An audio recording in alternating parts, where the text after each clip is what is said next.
มากินน้ำผึ้ง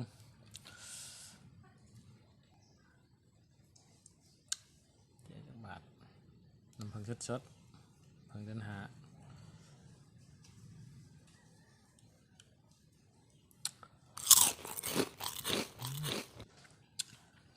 หวาน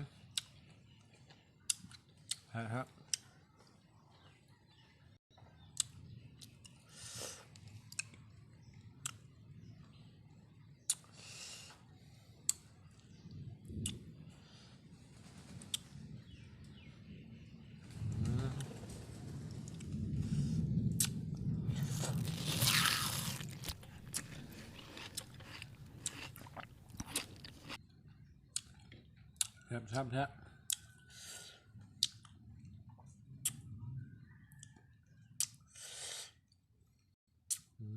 เหนียวตุ้ย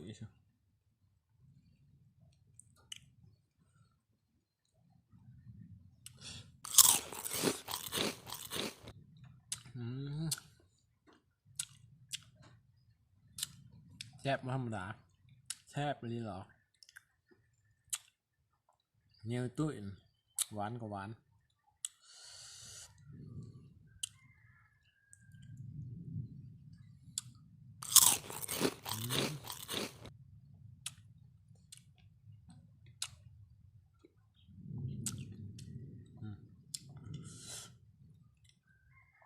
จุใจเลยจมน้ำผึ้งกันเลย